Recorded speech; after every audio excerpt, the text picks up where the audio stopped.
The questions you ask in your consultation process will make and break your ability to close people when it comes to sales presentation time. I'm going to give you 2 methods that you can use to improve your conversations, create more buy-in, create more trust, and ultimately even get more results with your clients. The first one's called path of least resistance questioning. Now, the idea of path of least resistance is when we're presented with 2 options, the human brain automatically thinks like, well, what's the easiest way out of this? So a lot of people will make a phone call and be like, hey, Jane, do you want to come down to the club for a free PT session?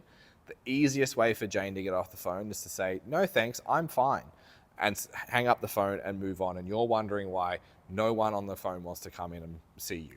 Alternatively, you could ask, hey, Jane, how's training going? What are you doing? When do you come in? How often?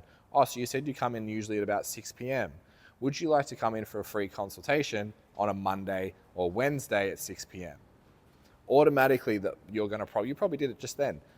Monday night work better? Would Wednesday night work better? You start problem solving which option is going to be better for you, and that's going to give the answer that you, as the coach, as the prospectee, if that's a word, want. If you start using that in your calls, in your consults, in your sales presentations, even in your coaching, something like, would you prefer to track all of your food, or do you just want to work on tracking protein right now? You're happy with both of those answers, but it makes the client more comfortable, makes them have choice, and allows them to solve for what's going to be best for them. The next conversation technique is called a test close. Now, we try and have 20 test closes throughout picking up the phone through to a price presentation. So what's a test close? Essentially, the goal is to get your prospect to agree to personal training as many times as you possibly can before you ask them for any money.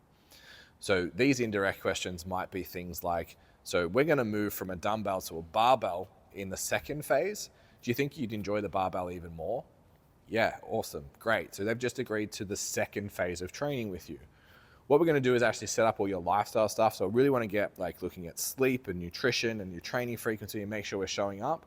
Then after that phase, we're going to actually really tackle that fat loss goal that you have. How does that sound? Fuck, that sounds amazing. Again, it's a long-term vision. I'm buying in to this plan that the personal trainer has. So I'm agreeing to work with you long-term. What that does is take the awkwardness out when you go to present, because the hardest part about presenting personal training is not knowing if the person's going to say yes. If you have all this stacked evidence, all this stacked evidence over the entire consultation process, you feel way more custom sales presentation product. Being custom, that means that we design one for you. So it has your colors, your logos, your features, and your pricing all delivered for you. The link's in the bio. If you feel like having a visual representation of what you do on paper, making sure you tick all the steps and you get that person bought in, then hitting them with the price might increase your sales conversion rates. Jump into the link and go check it out. Before you go, please hit the follow, please hit the like. It really helps us spread our message out. I hope these videos are useful for you, and that's all we ask in return.